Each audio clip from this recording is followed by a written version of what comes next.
Oke, malam ini kita bakal bedah satu kisah yang jujur aja bikin merinding. Cerita ini dikirim langsung sama salah satu pendengar kita, namanya Danang. Latar tempatnya di Jawa Tengah, wilayah yang kaya banget sama budaya, tapi ya itu, juga nyimpan banyak banget misteri yang kelam dan dalam. Jadi, pusat cerita kita ini adalah sebuah rumah peninggalan zaman kolonial yang kelihatannya sih megah ya. Tapi dari pertama kali Danang masuk ke dalam, dia langsung ngerasa ada yang aneh. Hawa di dalam tuh rasanya berat, bikin sesek, plus ada hawa dingin yang nggak wajar gitu, yang kayak ngerayap di kulit. Padahal di luar cuacanya lagi panas banget. Nah, di bagian ini kita bakal kenalan dulu sama Danang, dan kita cari tahu gimana ceritanya dia bisa nyasar dan tinggal di rumah yang ternyata nyimpan rahasia segelap ini. Oke, kenalin, ini Danang. Dia seorang pekerja kreatif yang dapat tugas baru dan harus pindah. Pokoknya dia butuh tempat tinggal secepatnya dengan budget yang ya lumayan terbatas lah. Di saat itulah dia nemu iklan ini, sebuah rumah kolonial yang gede banget dengan harga sewa yang murahnya kebangetan. Mungkin terlalu murah. Tapi tanpa pikir panjang, dia ambil juga. Pertanda pertama kalau ada sesuatu yang nggak beres itu anehnya nggak datang dari dalam rumahnya sendiri. Malah datang dari seorang tetangga tua yang kayaknya sih tahu lebih banyak dari yang dia omongin. Peringatan dari tetangganya ini spesifik banget loh. Bukan sekedar nasihat biasa, tapi dua aturan yang jelas banget. Tentu aja ya, sebagai orang yang mikirnya logis, Dana nganggap ini cuma tahayul orang-orang sini aja. Tapi peringatan ini bakal terus kepikiran di otaknya. Nah, dari sinilah semuanya mulai jadi aneh beneran. Logika Danang mulai goyah waktu inderanya mulai nangkap hal-hal yang harusnya nggak ada di sana. Ini yang bikin dia ngerasa kalau dia itu nggak pernah bener-bener sendirian di rumah itu. Terornya tuh datang pelan-pelan. Awalnya cuma aroma melati yang wangi banget, tapi bukan wangi parfum, ini wangi melati seger kayak buat sesajen. Aroma ini muncul tiap malam, selalu dari arah belakang rumah. Puncaknya itu pas malam Selasa Kliwon, di saat suara gamelan yang samar-samar dan kedengaran sedih banget mulai main. Pertanyaan ini yang terus menghantui Danang.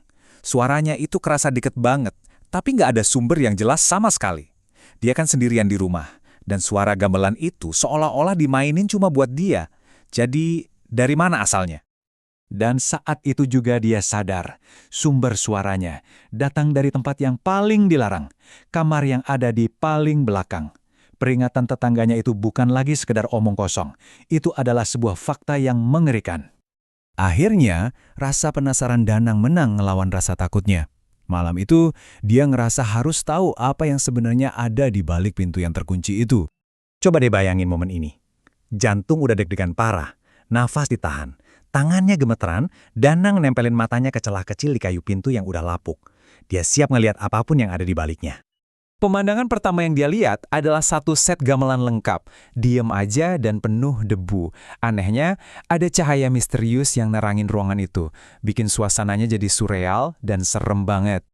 Terus di tengah ruangan itu dia ngeliat, ada seseorang duduk ngebelakangin dia, pakai baju penari keraton lengkap, kelihatan fokus banget sama alat musik di depannya.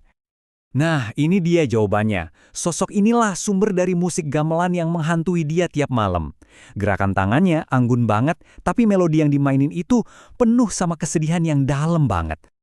Pas sosok itu pelan-pelan berdiri buat menari, saat itulah Danang melihat kenyataan yang paling mengerikan. Di atas bahunya yang anggun itu, gak ada apa-apa, cuma leher yang kepenggal rata. Dan terornya nggak berhenti di situ. Sosok itu mulai nari. Gerakan yang tadinya indah jadi kelihatan ngeri banget karena nggak ada kepalanya. Pelan-pelan, dia berbalik ke arah Danang.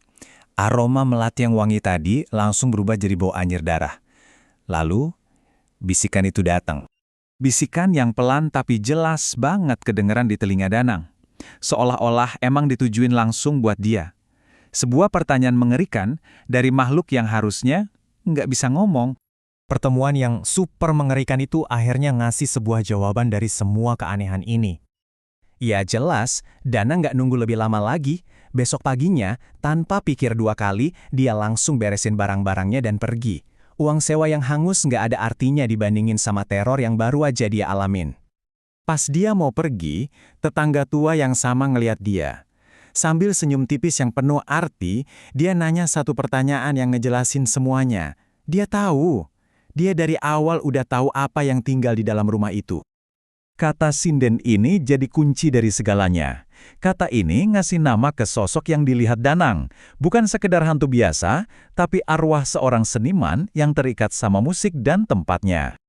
Dan inilah potongan terakhir dari teka-teki ini. Sebuah legenda lokal tentang seorang penari keraton yang meninggal secara tragis. Arwahnya masih kejebak di sana, selamanya mainin melodi sedihnya, mungkin manggil seseorang atau sesuatu yang udah hilang dari hidupnya. Jadi cerita ini ninggalin kita sama sebuah pertanyaan yang bikin gak nyaman ya.